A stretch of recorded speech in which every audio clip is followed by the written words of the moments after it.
ces grands versets, en 1 Corinthiens chapitre 6, verset, ces deux grands versets, 1 Corinthiens chapitre 6, verset 9 et 10, lisez ce verset. Ne savez-vous pas que les injustes n'hériteront pas le royaume de Dieu? Donc il n'y a aucune injustice, aucune souillure, aucun péché dans le royaume de Dieu. Ne savez-vous pas que les injustes n'hériteront pas le royaume de Dieu? Ne vous y trompez pas. L'apôtre Paul, inspiré par le Saint-Esprit, dit, ne vous y trompez pas. Ne laissez aucun passage vous tromper. Même votre épouse doit vous tromper. Même vos enfants, même vos parents. Ne laissez personne vous tromper. Je répète, ne savez-vous pas que les injustes n'hériteront pas le royaume de Dieu? Le verset continue, 1 Corinthiens chapitre 6, verset 9 dit, ne vous y trompez pas, ni les impudiques, ni les idolâtres, ni les adultères, les efféminés. Vous voyez les pasteurs aujourd'hui qui se défrisent la tête comme des femmes. Ils se maquillent comme des femmes. Les efféminés, ils veulent imiter les femmes. Et nous sommes dans une génération où il y a une grande attaque contre la démasculisation des hommes et des chrétiens en particulier. Je reprends, il y a tout un agenda satanique, diabolique de démasculiniser les jeunes garçons, les hommes, et de masculiniser les femmes. C'est grave. Les femmes de plus en plus deviennent les hommes. Et quand on dit à ces femmes remplies de l'esprit d'Isabelle de ne pas enseigner, voilà l'agenda aujourd'hui. Vous voyez une femme qui enseigne la parole de Dieu. Cette femme, c'est le véritable prostituée, bordel spirituel qu'il y a sur YouTube. Avec YouTube de plus en plus, tout le monde peut avoir une audience. Et vous les voyez, ayant la mise de prostituée, les grosses boucles, les faux cheveux sur la tête, qui cachent les abominations sur la tête, des faux cheveux, les lèvres qui brillent comme si elles avaient mangé la graisse de porc mélangée avec le sang. Elle vous enseigne. Et quand elle vous enseigne, même dans la gestuelle c'est pour montrer leurs oreilles qui ont des boucles de vanité, leurs tatouages sur comment elles sont toitées les fossiles, comment elles ont les larges boucles, comment elles ont des greffes abominables sur la tête. Et elles enseignent. Et voilà comment elles entraînent beaucoup de personnes en enfer.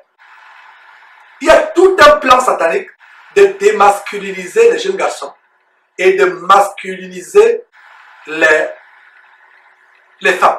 En d'autres termes, un projet de féminiser les hommes et nos enfants et un projet de masculiniser nos filles et les femmes en général.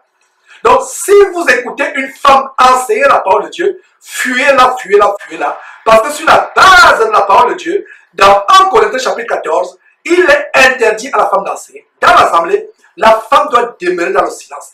Et de plus en plus, et c'est les choses sur lesquelles nous allons mettre l'accent, les femmes qui prennent l'autorité sur les frères qui enseignent dans les assemblées, des femmes qui regerment dans les assemblées. Ma soeur, tu as quelque chose à dire, tu as même un reproche à faire à un frère, attends la fin. Attends un moment propice. Si tu es marié, soumets la situation à ton mari. Et c'est ton mari qui va voir le frère. Et si tu n'es pas marié ou si ton mari est incroyant, tu peux trouver un moment propice pour dire au frère, frère, il y a quelque chose que tu as dit ou que tu as fait, je ne suis pas d'accord avec toi. Mais tu ne remboules pas publiquement. Parce que sur la base de 1 Corinthiens chapitre, pas 1 Corinthiens, 1 Timothée chapitre 2, à partir du verset 12, lisez mes frères et sœurs, plus tard, examinez ce passage. Il est interdit à la femme d'enseigner, non seulement d'enseigner, mais de prendre l'autorité sur l'homme. Qu'est-ce que Paul dit au sujet de Timothée? Que personne ne méprise ta jeunesse. Même si celui qui te dirige dans le Seigneur à l'âge de ton dernier fils, le fait que c'est un serviteur du Seigneur, toi femme, tu dois être soumise à ce jeune. Tu ne dois pas le rembrouer. Tu ne dois pas prendre l'autorité et pire encore, publiquement prendre l'autorité. Que ce soit en privé, vous êtes deux, pire encore publiquement, aux yeux aussi de tout le monde. Ça ne se fait pas. Même si tu as raison, même si ce pourquoi tu reproches au frère est correct, tu as commis devant Dieu un grand péché. Même si les observations que tu donnais au frère sont justes et droites, tu as commis un grand péché parce que tu as pris l'autorité sur le frère. Qu'en est-il pas l'autorité sur le mari? C'est pour ça qu'aujourd'hui, beaucoup de femmes ont des maris qui n'arrivent pas à se convertir parce que les femmes n'appliquent pas 1 Pierre chapitre 3 à partir du verset 1. Il a dit, femme, c'est pas ta manière chaste de vivre réservée, soumise, que tu pourras changer ton mari. Ce n'est pas que le mari a commencé, il a A, toi tu vas me dépasser les lettres qui sont après Z. Tu as inventé les lettres qui sont après Z pour te rebeller. Non. Ce n'est pas en ouvrant la Bible, en restant les versets. Tu ne peux pas enseigner ton mari incroyant. Tu ne peux pas lui tenir tête. Ce n'est pas ton comportement. Il est habitué à avoir une femme rebelle, une femme insoumise, une femme récalcitrante. Aujourd'hui, il voit une femme paisible, une femme qui tient bien son foyer, qui ne passe pas le temps dans les réunions de prière et délaisse sa maison, délaisse ses enfants. Mais une femme qui soigne son mari, et c'est un danger. Beaucoup de sœurs aujourd'hui passent plus de temps dans les groupes de prière, que ce soit par Skype, que ce soit par téléphone, que ce soit physiquement, délaissent leurs enfants, délaissent leur mari. Faites très attention, mes frères et sœurs. La femme doit soigner son foyer. Même la recommandation que l'apôtre Paul inspiré par le Saint-Esprit donne aux femmes, les femmes âgées doivent enseigner aux jeunes femmes comment garder leur foyer, leur maison, leurs enfants dans la foi.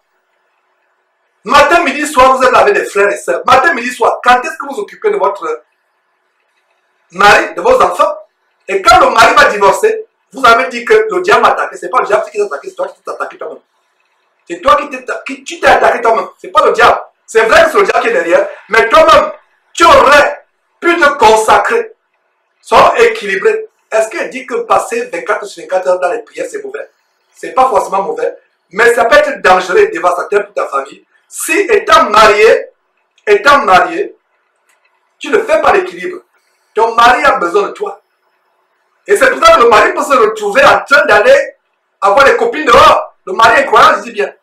Parce que si c'est un mari chrétien, c'est une abomination. Mais un mari incroyant, qui ne connaît pas Dieu, tu passes le temps dehors, monter, descendre, etc. C'est comme les femmes dans la Bible, oisives, allant de maison en maison, apprenant et n'arrivant jamais à la connaissance de la vérité. Mes frères et sœurs, surtout mes sœurs, puisque j'ai ouvert cette parenthèse pour vous, revenons au standard de la parole de Dieu. Passez plus de temps avec vos maris, même s'ils sont incroyants, avec vos enfants. Soyez votre maison. Et si vous examinez très bien 1 Corinthiens chapitre 2, plutôt 1 Timothée chapitre 2, excusez-moi, parce que c'est le verset que je vous invite à examiner. Si vous examinez ce verset, ce chapitre 1 Timothée chapitre 2, le verset 15 nous dit, la femme sera néanmoins sauvée en devenant mère. C'est-à-dire en s'occupant, en remplissant très bien ses responsabilités, soit de mère, soit d'épouse. Ne soyez pas une pierre d'achoppement pour votre mari incroyable. Donc, je reviens sur cette femme qui, le nouveau des véritables bordels spirituels sur YouTube, de se maquiller convenablement, des boucles d'oreilles qui pèsent 50 grammes, large, le diamètre étant peut-être de 20 cm aussi, viennent gesticuler devant vous là, en vous enseignant la parole de Dieu. Voilà le nouveau dada sur Internet. Voilà les femmes qui se sont déjà jetées vivantes dans le sujet des morts et en enfer. Puis ces femmes se repentir et comprendre que elles doivent rester dans le silence auprès de leur mari, au lieu de faire des vidéos à longueur de journée. Pour nous qui avons cette chaîne, nous savons le travail qu'il y a derrière cette chaîne. Donc cette femme qui passe le temps à poster vidéo et vidéo, elle s'occupe du mari quand. La preuve est que la plupart sont des lesbiennes, non même pas des maris. Et si elles sont même mariées, c'est des foyers misérables. C'est elles qui portent le pantalon. Parce que si une femme enseigne la parole de Dieu, il y a un esprit, un démon. Nous vous l'avons montré dans une émission. Il y a un démon de masculinité qui entre dans la femme, qui amène la femme à enseigner la parole de Dieu et à prendre l'autorité sur l'homme. Donc chaque femme qui enseigne la parole de Dieu a cet esprit de masculinité en elle. A cet esprit de masculinité en elle. Mes paroles peuvent être dures, mes frères et sœurs. Je préfère être dur que de vous caresser dans le sens du poil et vous retrouver dans les flammes de l'enfer éternellement. Mieux vaut être dur. Parce que nous parlons comme si elles ne comprenaient pas. Et non seulement elles sont égarées, elles égarent la multitude. Vous qui allez mettre des likes, les amener dans leurs vidéos. Voilà comment elles sont déjà jetées vivantes en enfer. Et dans le sujet de mort étant vivant. Malgré le fait que l'enfer n'est pas encore ouvert, mais elles sont déjà jetées vivantes. J'espère que vous avez la sagesse pour comprendre ce que je suis en train de dire. Donc, mes frères et sœurs, s'il vous plaît, surtout mes sœurs, gardez ces paroles dans votre intelligence. Méditez ces paroles et repentez-vous au nom de Jésus-Christ. Repentez-vous au nom de Jésus-Christ.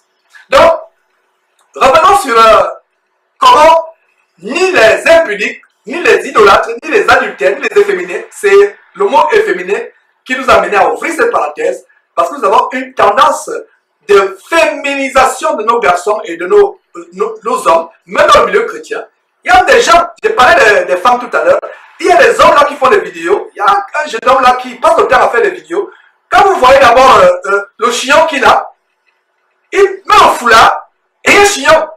Parce que quand vous partagez la parole de Dieu, soi-disant, il peut arriver d'abord de cœur d'être en prière, de prier Dieu. Quelqu'un qui enseigne la parole de Dieu, il a un chignon là, il met le chignon et sur le chignon, il y a un foulard comme une femme. Quand vous le voyez, vous voyez une demoiselle. Et il donne la morale sur les gens sur Internet. Vous voyez une véritable demoiselle, une femmelette. Vous ne voyez même plus un homme. Il a les cheveux, il fait le chignon, il ajoute un petit foulard, il attache bien. Il lui manque seulement les boucles d'oreilles, le crayon de beauté sur les lèvres ou le rouge à lèvres ou sur les cils. Il lui manque seulement de mettre les faux cils. Mes frères et sœurs, vous êtes sur Jésus-Christ TV. Vous connaissez la vérité vous affranchira. Donc, les efféminés n'hériteront pas le royaume de Dieu. Voilà. Ne savez-vous pas que les injustes n'hériteront pas le royaume de Dieu? Ne vous y trompez pas. Ni les impudiques, ni les idolâtres, ni les adultères, ni les efféminés. Ces gens qui s'habillent comme des femmes, comme Morgan Priest ou tous ces femmelettes qui font des télévisions, qui font ces femmelettes-là démasculinisées, qui sont maintenant comme les femmes, qui se permettent de profaner la parole de Dieu. Comment vous avez le culot de prononcer le nom de Jésus qui étant efféminé? Comment vous avez le culot de tenir la Bible sur entre vos mains étant efféminé? Il y a des gens qui les suivent. Continuez à les suivre. Nous ne donnons pas les choses que les gens aiment. Nous donnons un évangile dur qui dérange. Mais ceux qui ont le cœur à Dieu, même si le cœur est d'abord dur au départ, ils vont comprendre, ils vont suivre le Seigneur Jésus-Christ. Pas Georges. Nous ne faisons pas les disciples. Ne me suivez pas. Ne me défendez même pas. Il y a un Crasso dernièrement.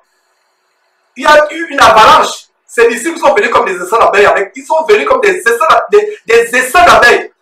Ils sont venus comme des essais d'abeilles, pulvériser des vidéos pour le soutenir sur Internet. Si quelqu'un me calomnie, comme quelqu'un qui a dit, cette chaîne abominable de Casalema, ils ont dit que j'ai tué toute ma famille. Je peux dire que j'ai gardé le silence pendant 1 an. Et plus tard, Dieu a ressuscité la famille qu'ils avaient dit que j'avais assassinée. Et quelle honte! Si la honte tuait, ces gens seraient morts. Donc, si quelqu'un parle mal de Georges, ne me défendez pas, s'il vous plaît. Même par vos commentaires sous nos vidéos ou sur Facebook, soit par les vidéos, ne faites pas une vidéo pour défendre Georges. Il y a quelqu'un qui a fait une vidéo, Georges est dans le vrai. Frère, j'apprécie, on a correspondu, tu sais de qui j'ai parlé en Côte d'Ivoire, je crois. Si tu peux m'enlever cette vidéo d'Internet, ça me ferait plaisir. Enlève cette vidéo d'Internet, je t'en supplie. La vidéo que tu as fait, à savoir que Georges est dans le vrai. Non! Comme tout le monde entier me calomnie, je préfère être agréé de Dieu et non pas les hommes. L'apôtre Paul disait en Galates chapitre 1 verset 10, si je désirais plaire aux hommes, je ne serais plus serviteur de Dieu. Je m'en fous des candidatons. C'est vrai que je dois me préserver afin de ne pas être scandaleux au monde, mais ce qui me préoccupe, c'est ce que Dieu pense de moi, ce n'est pas ce que les hommes pensent de moi. Donc calomnier, s'il vous plaît, ne défendez pas Georges. Soyez les défenseurs de l'évangile de Jésus-Christ. Soyez plutôt engagés dans le combat pour la défense et la confirmation de l'évangile. Donc, revenons mes frères et sœurs, les impudiques, les idolâtres, les adultères, les efféminés, les infâmes n'hériteront pas le royaume de Dieu. Et le verset 10 dit quoi? Ni les voleurs, ni les cupides, la cupidité, le vol, la cupidité, ni les ivrognes, ni les outrageux, ni les ravisseurs n'hériteront pas le royaume de Dieu. N'hériteront pas le royaume de Dieu. Et ce que nous voyons aussi dans Galates, tout simplement noté pour qu'on ait du temps. Galates chapitre 5, verset 21, l'envie, l'ivrognerie, les excès de table, toutes choses semblables et tous les péchés. Lisez Galates chapitre 5, verset 20, d'abord verset 19 à 21. Les péchés charnels, l'impudicité, la fornication, l'ivrognerie, l'envie. L'envie. Envier les choses des voisins ou de vos collègues ou de vos frères. L'envie. Les excès de table. Non seulement l'ivrognerie, les excès de table. Si vous ne sentez pas la nourriture à l'œsophage, vous ne stoppez pas. Les excès de table, les choses semblables, je vous dis d'avance, comme je l'ai déjà dit, que ceux qui commettent de telles choses, n'entreront point, n'hériteront point le royaume de Dieu. Vous voyez comment c'est difficile, mes frères et sœurs, d'entrer dans le royaume de Dieu, parce que dans le royaume de Dieu, aucune souillure ne sera tolérée, et c'est la 9e révélation que nous sommes en train de voir. Et nous avons aussi Éphésiens, terminons cette section par cela. Éphésiens chapitre 5, verset 5, notez, Éphésiens 5, 5. C'est facile de retenir, Éphésiens 5, 5. Car sachez-le bien, aucun impudique, aucun impur. Qu'est-ce qu'on a vu dans Matthieu chapitre 5, verset 8 tout à l'heure? Heureux ceux qui ont le cœur pur, car ils verront Dieu. La pureté du cœur, et non seulement la pureté du cœur, la pureté du corps. C'est pour ça que Éphésiens chapitre 5, verset 5 dit, sachez-le bien, aucun impudique ou impur ou cupide, c'est-à-dire idolâtre, n'a d'héritage dans le royaume de Christ et de Dieu. Et allons tout doucement vers la fin de cet enseignement. Il n'y aura pas de larmes au ciel, c'est la 10e révélation. Pas de larmes au ciel, ni de douleur, ni de maladie, ni de souffrance. Quel bonheur mes frères et sœurs, quel bonheur. Pas de maladie, pas de souffrance. Oh là là, ma sœur, tu es peut-être cloué sur le lit. L'ennemi t'a affligé par une maladie. Même s'il faudrait que tu fasses comme les gens dans Hébreu, qui ont même refusé la délivrance parce qu'ils avaient les yeux fixés. Ne manquez pas de vous abonner à notre chaîne YouTube Jésus-Christ TV, en cliquant sur le bouton s'abonner, juste au bas de la fenêtre de cette vidéo. Ainsi, vous recevrez automatiquement nos nouvelles vidéos, et vous ne raterez aucune. Vous connaîtrez la vérité, et la vérité vous affranchira. Jean 8, 32.